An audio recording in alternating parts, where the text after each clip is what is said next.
Past Lives, ini film yang rilis di tahun 2023, ditulis dan disutradarai oleh Celine Song, berfokus pada Nora dan Hae Song, dua orang sahabat dekat ketika kecil, sampai suatu saat mereka harus berpisah, dan 20 tahun kemudian mereka kembali bertemu. Kurang lebih seperti itu dari sisi plotnya ya. Dan sebenarnya ini tuh salah satu film yang awalnya agak gue hindari karena topiknya tentang perpisahan, walaupun ya pada akhirnya semua orang akan berpisah dan sendiri juga. Tapi karena filmnya kelihatannya bagus, banyak yang bilang oke juga, jadi ya gue memutuskan untuk nonton film ini. Secara cerita sendiri, bagian awal berfokus pada masa kecil mereka, di mana gue sih agak kaget ya, karena film ini tuh bisa dibilang mengambil waktu untuk ngebangun relasi anak-anak ini gitu. Dimana buat gue sendiri sih, bagian ini kena banget. Sebagai penonton juga gue udah bisa ngerasa kesedihan ya, yang sebentar lagi anak-anak ini akan alami gitu, karena akan berpisah. Alasan orang tuanya pindah juga dijelasin di sini, dan sangat masuk akal sebenarnya. Baru dari sana tuh ada time jump, di mana secara perlahan mulai ada progres mengenai bagaimana mereka kembali bertemu. Kurang lebih seperti itu, dan sisanya gue nggak mau spoiler. Dan setelah gue selesai nonton, ini film yang bisa ngebuat gue ngerasa emosinya. Entah kenapa nyampe aja di buat gue ya selama gue nonton. Dan yang gue suka juga mereka tuh nggak ngebawain dengan sedih, semuanya mengalir begitu aja. Jatuhnya kayak ngelihat kehidupan orang nyata ya pada umumnya gitu, karena emang dibawain secara realistis. Kadang ngebuat gue senyum, kadang ada sisi nyeseknya juga, terutama dari karakternya Haesung atas apa yang dia rasa. Dari sisi konflik, menurut gue ini jatuhnya lebih ke konflik internal kali ya. Walaupun tuh ada momen ketika mereka sibuk dengan kehidupan masing-masing, ditambah ada time jam juga, cuma yang ngebuat gue cukup kaget adalah pilihan hidup dari salah satu karakter ini gitu, dimana si Nora memilih untuk menikah dengan Arthur, dan untungnya gue nggak nonton trailer ya, jadi ketika scene ini sih gue agak surprise juga. Dan hal ini juga secara nggak langsung ya berdampak ke si Haesung gitu, karena film ini kan emang fokusnya ada di dua karakter ini, serta intinya juga ada di relasi antara mereka berdua gitu, bagaimana putus dan nyambungnya hubungan mereka. Dan kalau udah ngomongin tentang relationship ya akan sangat panjang ya. Cuma seingat gue itu ada satu momen di mana si Nora ya itu merekomendasikan film Eternal Sunshine of the Spotless Mind, di mana film itu sendiri kan tentang memori dan relasi juga. Jadi agak sedikit bersinggungan dengan tema film yang ada di sini.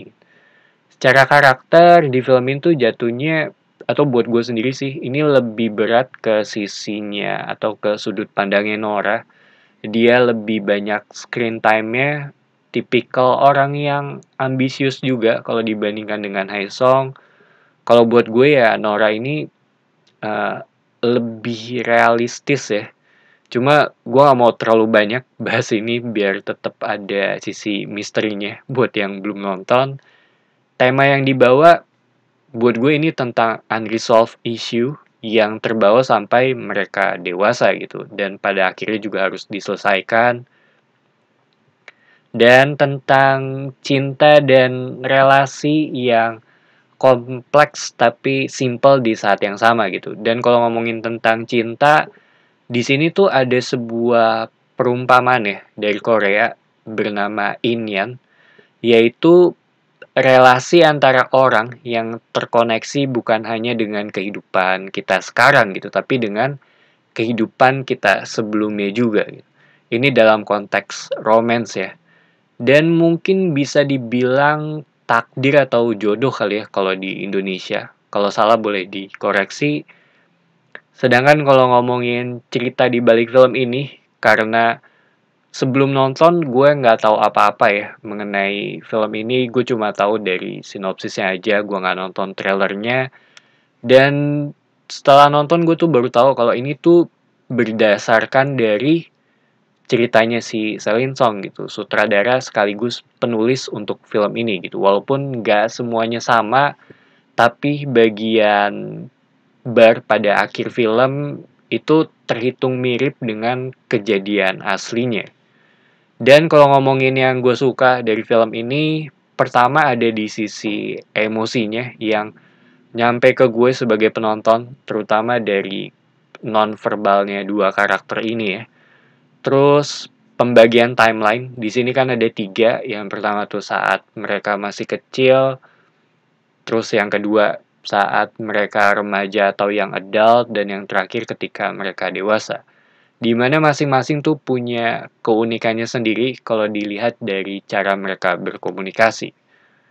Dan satu hal yang gue suka juga permainan bahasa di sini, yang menurut gue itu pinter banget ya. Bagaimana mereka mencoba untuk mengisolasi salah satu karakter yang ada dengan dibuat nggak ngerti mengenai bahasanya gitu. Jadi ada kesan kesendirian di sana gitu, walaupun scene ini atau keadaan ini tuh emang mirip dengan keadaan pada saat itu gitu atau keadaan realitanya.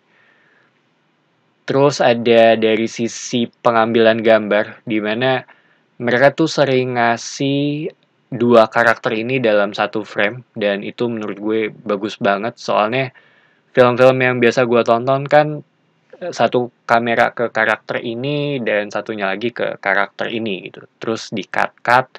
Jadi satu orang tuh dapat satu shot, tapi di sini tuh kebanyakan langsung mereka berdua dalam satu frame gitu. Walaupun jatuhnya kadang agak nggak fokus, tapi gue suka sih dengan pilihan ini.